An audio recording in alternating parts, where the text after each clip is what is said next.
Fala galera, tranquilo, beleza? Miguel falando aqui, sejam muito bem-vindos para mais uma videoaula do curso Método MW de Manutenção de Computadores e Notebooks. Nessa videoaula aqui a gente vai continuar tratando das placas de vídeo, tá certo? A gente tinha visto já uma escadinha de placas, né? A gente pegou da mais básica, da GT 710 e foi olhando e a gente chegou até a RX 580. E tinha ainda também essa RTX 2070 aqui pra gente dar uma olhada, pra gente analisar como é que vê uma construção de uma GPU mais bem construída, uma placa de vídeo topo de linha, né? Como que é a construção, os componentes dela. Então é isso aí que a gente vai ver nessa videoaula aqui. A gente vai fazer uma análise, uma inspeção visual dos componentes dessa placa de vídeo aqui, de custo mais elevado. E a seguir dessa aula aqui também, a gente vai ver como fazer a regravação de BIOS de placas de vídeo também, que é legal a gente ver essa questão, vai ser bem semelhante com a regravação de BIOS de placas-mãe, isso a gente vai ver na próxima aula, e também a gente vai acabar conversando e testando, praticando o overclock de placas de vídeo também, tá?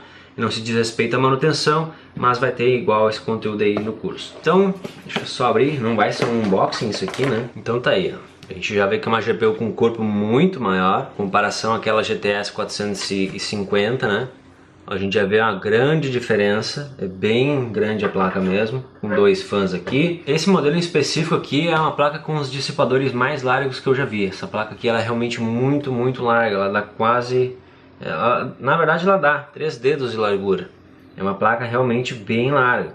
Aqui a gente vê o conector de alimentação, ela tem uma alimentação de 8 e mais uma de 6 pinos também. Então é uma placa que tem um consumo mais elevado também. E se a gente fizer o overclock, né, ela vai estar consumindo mais ainda, né? Por isso que ela já tem mais conectores aqui de alimentação composta, tá? Então para a gente estar abrindo, né, a GPU, a gente já viu lá no caso da GT 710 que era muito mais fácil. Aqui a gente tem bem mais parafusos. Eu tenho 4 parafusos principais aqui, mais 2 aqui. De início seriam esses aí, para livrar a placa aqui do dissipador principal. Então eu vou abrir eles aqui. Ok.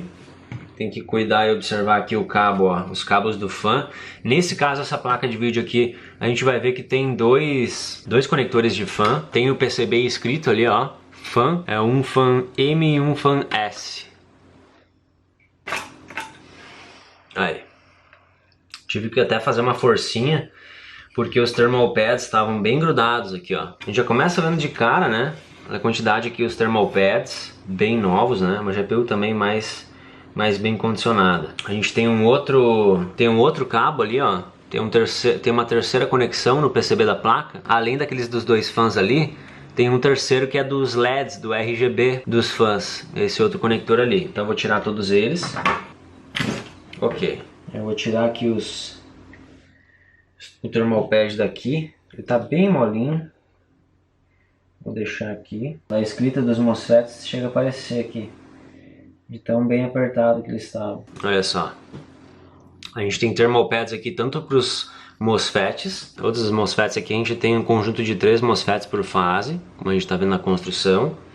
E olha só também a quantidade de fases que a gente tem aqui, né? Além de a gente também ter os thermal pads aqui, isso também tem nas outras GPUs, tá? Algumas GPUs mais simples não tem, mas que nem aqui a gente tem os thermal pads também para ajudar o contato do dissipador com os chips da memória VRAM, a memória da placa de vídeo.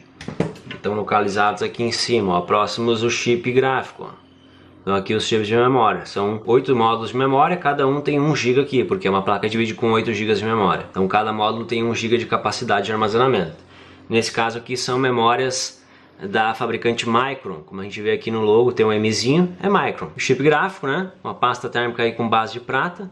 Ela é cinza. Agora que eu tirei assim, o ideal é eu pegar e substituir essa pasta térmica, porque agora ela rompeu assim como ela estava. Então eu vou tirar depois e botar uma outra, botar a da Cooler Master de novo. Então olhem só aqui, a gente tem um dissipador com núcleo de cobre, o cobre para troca de temperatura, né, condutor térmico muito bom. Então toda vez que a gente tiver, até mesmo em processadores, CPUs fãs, um dissipador com um núcleo de cobre, isso é mais benéfico, porque ajuda mais, transfere mais o calor. Então, como eu estava falando das fases, ó, olha só quantas alimentações a gente tem aqui para estar regulando as tensões para o chip gráfico e também para a memória aqui, tá? 1, 2, 3, 4, 5, 6, 7, 8.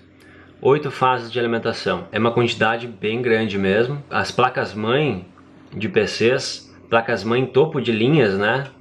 às vezes não tem essa quantidade de fases para alimentar o processador. A gente tem uma alta quantidade de fases só para alimentar um chip gráfico aqui e as memórias também. A gente vê que em cada bobina aqui, ó, o indutor, que são esses quadrados aqui, esses retângulos, tá?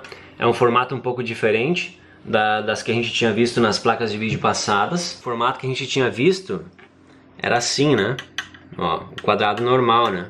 Esse aqui é um modelo de bobina low profile, que a gente diz, que é um modelo mais chato, mais compacto e tem uma eficiência também igual ou até melhor, tá? Então a gente tem cada bobina, ou indutor que a gente pode chamar aqui, em conjunto com essas bobinas aqui que fazem a filtragem, a gente tem também aqui 3 MOSFETs. E aqui a gente vê também que não são MOSFETs tão simples. Os MOSFETs simples são aqueles que a gente tinha visto desse formato aqui, ó, que tem os 3 terminais. São MOSFETs bem mais antigos, tá? Existem há bastante tempo. Não tem tanta eficiência quanto este tipo aqui. Então a gente tem uma bobina e um conjunto de 3 MOSFETs.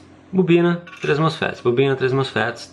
Tem um conjunto de 8 vezes esse aglomerado de coisas aí, né? De componentes. Além do mais, aqui os capacitores também que ajudam na filtragem para alimentar a tensão do chip gráfico da GPU. No restante normal a gente vai ter outros demais componentes.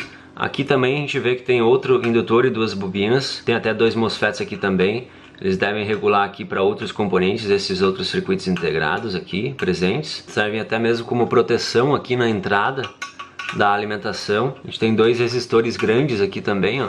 Esses dois aqui, ó, 2 resistores grandes que também são uma proteção ali na entrada de alimentação da placa. Então o que basicamente vai diferir, né, essa placa mais cara das mais em conta, né, são a quantidade de fases, a qualidade dos componentes, o tamanho da placa de circuito impresso, do PCB, até a mesma quantidade de camadas que esse PCB entrega, que é a placa de circuito impressa. Elas têm várias camadas. Uma placa dessas aqui são como se fossem muitas folhas finas com vários caminhos de cobre diferentes e que todas elas são depois achatadas, são todas colocadas uma em cima da outra e prensadas, e assim fazem todo um circuito da arquitetura da montagem do projeto da placa. Por exemplo aqui, ó, eu tenho uma placa de vídeo que foi lixada. Isso aqui foi o pessoal da Hardtech Tecnologia em São Paulo que me deu, para mostrar, né, como embaixo aqui dessa proteção, dessa pintura preta, a gente tem aqui a camada de cobre que faz toda a comunicação dos componentes embaixo. E não é só essa camada aqui. Embaixo dessa aqui tem um outro desenho, uma outra camada de cobre, com um outro desenho, um outro formato, que vai fazendo a comunicação.